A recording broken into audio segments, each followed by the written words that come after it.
사랑하는 형제자매 여러분, 주님의 이름으로 평안을 전합니다. 오늘 우리는 시간의 강을 거슬러 올라가 약 2000년 전 소아시아 지역에 흩어져 있던 7교회를 향한 주님의 메시지를 통해 오늘날 우리에게 주시는 음성을 듣고자 합니다. 이 말씀이 여러분의 마음에 깊은 울림과 새로운 결단의 계기가 되기를 바랍니다. 본격적인 말씀에 앞서 만약 이 영상이 여러분의 신앙에 작은 도움이 된다면 구독과 좋아요를 통해 더 많은 분들이 이 은혜를 나눌 수 있도록 동참해 주시길 부탁드립니다. 복음의 말씀을 널리 전하는 귀한 사역에 함께해 주시는 여러분 모두에게 하나님의 크신 축복이 함께하기를 기도합니다. 첫 번째로 우리가 살펴볼 곳은 사대 교회입니다. 오늘날의 튀르키예, 고대 소아시아 지역에 위치했던 사대는 한때 강력했던 리디아 왕국의 수도였습니다. 강 유역에 자리 잡아 무역과 염색 산업, 특히 자주색 양모로 명성을 떨쳤던 부유한 도시였죠. 하지만 동시에 도덕적 해이와 방탕함으로도 악명이 높았습니다. 이곳에도 유대인 공동체가 있었고 그들을 통해 복음의 문이 열렸습니다.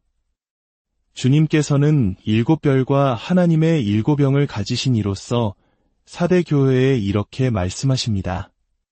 내가 내 행위를 아노니 내가 살았다 하는 이름은 가졌으나 죽은 자로다. 살아있다는 명성은 가졌으나 실상은 죽어있다는 이 얼마나 무서운 책망입니까?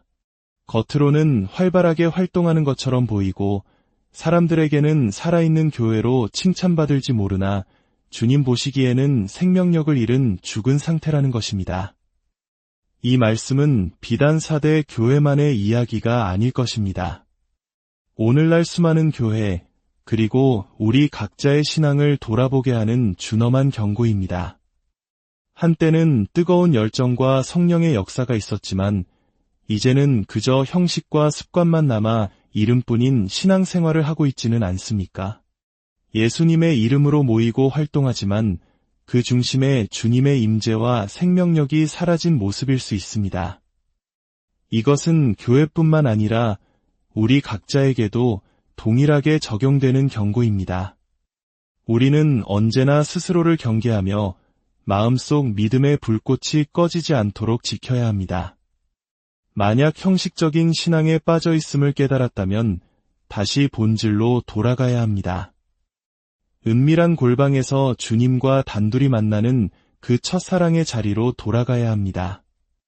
과거 성전의 제사장들이 하나님의 불이 항상 타오르도록 관리해야 했던 것처럼 우리 또한 하나님을 향한 사랑과 열정, 그 뜨거움을 지키기 위해 힘써야 합니다. 주님은 이어서 말씀하십니다. 너는 일깨어 그 남은 바 죽게 된 것을 굳건하게 하라.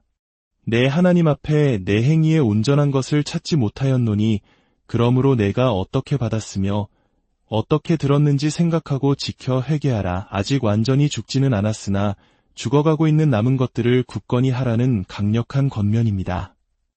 불이 꺼져가는 교회 안에도 여전히 살아있는 소수의 성도, 살아있는 작은 부분이 있을 수 있습니다.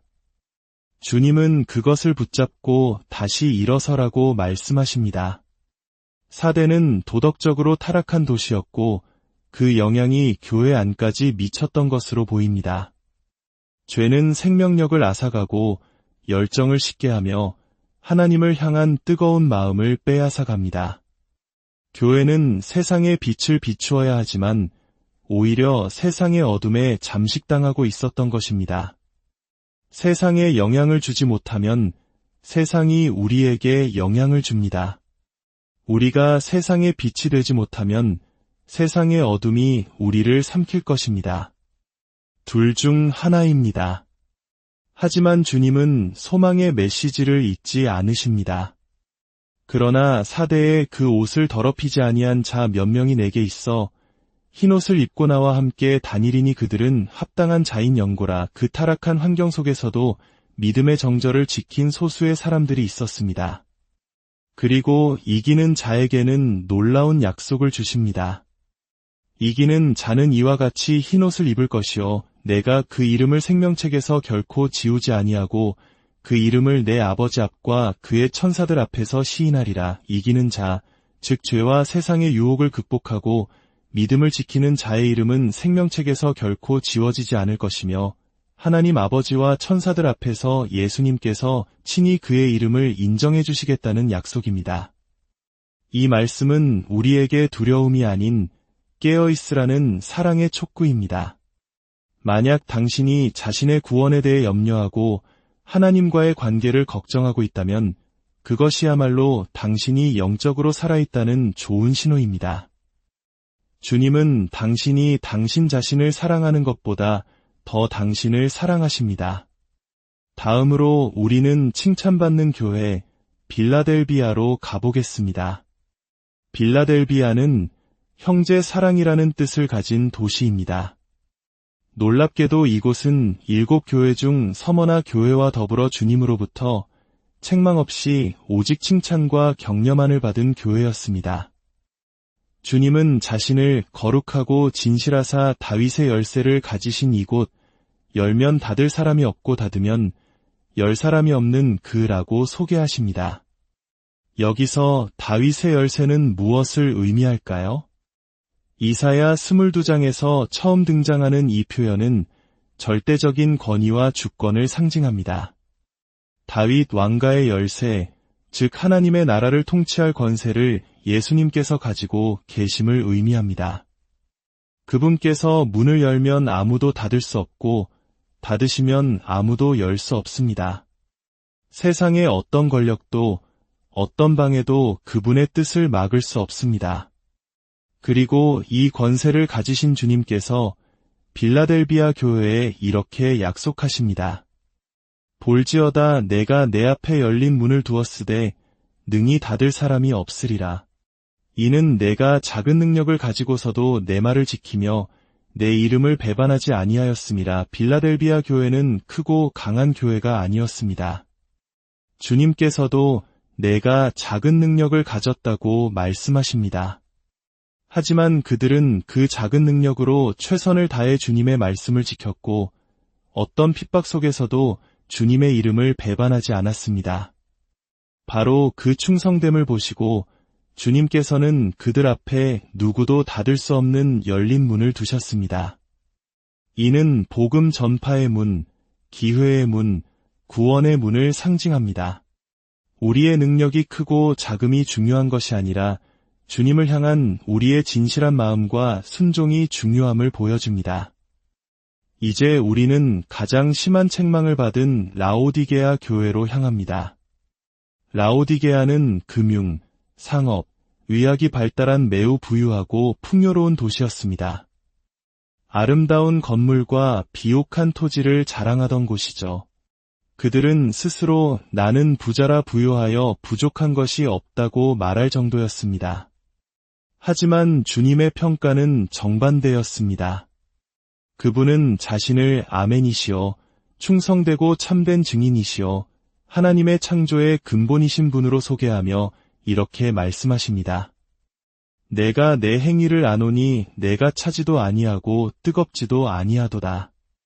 내가 차든지 뜨겁든지 하기를 원하노라. 내가 이같이 미지근하여 뜨겁지도 아니하고 차지도 아니하니 내 입에서 너를 토하여 버리리라. 이보다 더 강력한 책망이 있을까요?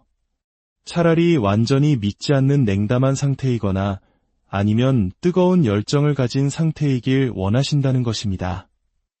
미지근한 상태, 즉 세상과 하나님 사이에 양다리를 걸치고 적당히 타협하며 사는 신앙을 주님은 가장 견디기 힘들어 하십니다. 그들이 왜 미지근해졌을까요? 주님은 그 원인을 정확히 지적하십니다.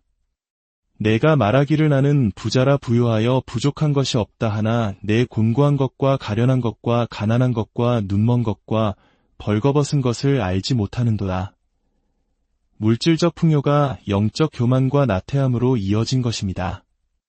세상의 부를 가지고 있기에 영적인 필요를 느끼지 못했고 스스로 만족하며 영적으로는 비참하고 가난하며 눈멀고 벌거벗은 상태임을 깨닫지 못했습니다.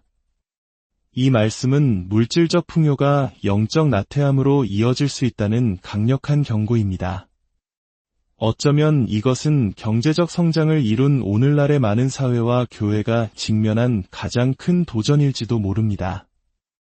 우리 한국 사회와 교회도 이 메시지 앞에서 자유로울 수 없을 것입니다. 편안함이 우리의 영적 갈망을 잠재우고 세상의 것들이 우리의 허기를 채우는 영적 정크푸드가 되어 하나님을 향한 갈망을 잃어버리게 만들지는 않습니까? 하지만 주님은 책망으로 끝내지 않으시고 진정한 부를 얻을 길을 알려주십니다.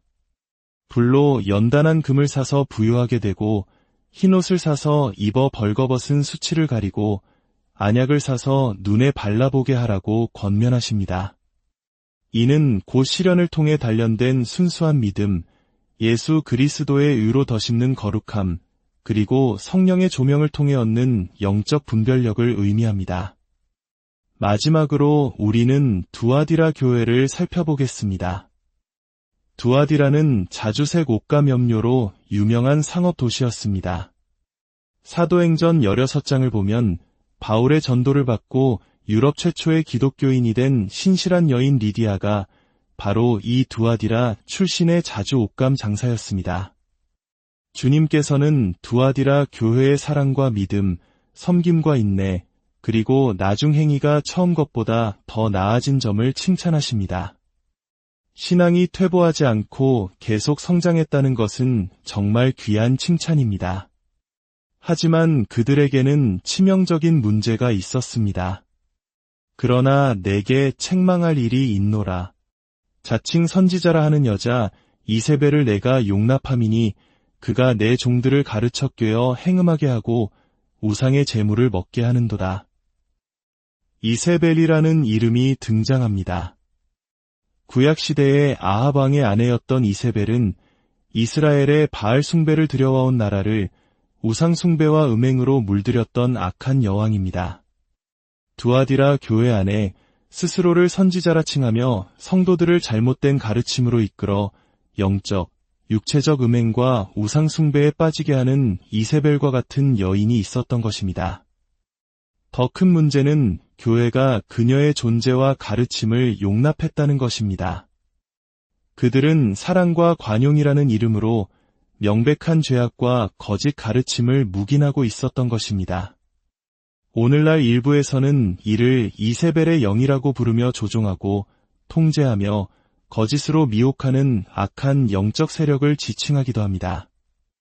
하지만 성경에 직접적으로 이세벨의 영이라는 용어는 등장하지 않습니다. 중요한 것은 그 명칭이 아니라 교회 공동체 안에 하나님의 진리를 왜곡하고 성도들을 죄로 이끄는 영향력을 분별하고 단호히 대처해야 한다는 원리입니다. 우리는 다른 신자들을 쉽게 정죄하거나 판단하는 도구로 이 말을 사용하지 않도록 주의해야 합니다. 진정한 사랑은 진리와 함께 기뻐하는 것이지 죄를 용납하는 것이 아닙니다. 주님은 그녀에게 회개할 기회를 주셨지만 거부하자 무서운 심판을 선언하십니다. 그리고 그 거짓 가르침에 빠지지 않고 믿음을 지킨 남은 자들에게는 더 다른 짐으로 지우지 않겠다고 위로하십니다. 사랑하는 성도 여러분, 오늘 우리는 사대, 빌라델비아, 라오디게아, 두아디라, 내 교회를 향한 주님의 메시지를 들었습니다. 이름뿐인 죽은 신앙에서 깨어나라는 경고, 작은 능력에도 충성하는 자에게 열린 문을 주시겠다는 약속, 풍요 속에서 미지근해진 신앙을 향한 책망, 그리고 교회 안의 죄악을 용납해서는 안 된다는 단호한 명령이었습니다. 이 말씀들은 2000년 전의 교회들에게만 해당되는 것이 아닙니다. 바로 오늘 이 시대를 살아가는 우리 교회와 우리 각자를 향한 주님의 생생한 음성입니다. 오늘 이 말씀을 듣는 우리 모두가 자신의 신앙을 정직하게 돌아보며 주님의 책망을 달게 받고 칭찬을 소망하며 이기는 자에게 주시는 영원한 생명의 약속을 굳게 붙잡기를 소망합니다. 주님의 은혜와 평강이 여러분과 늘 함께 하시기를 기도합니다.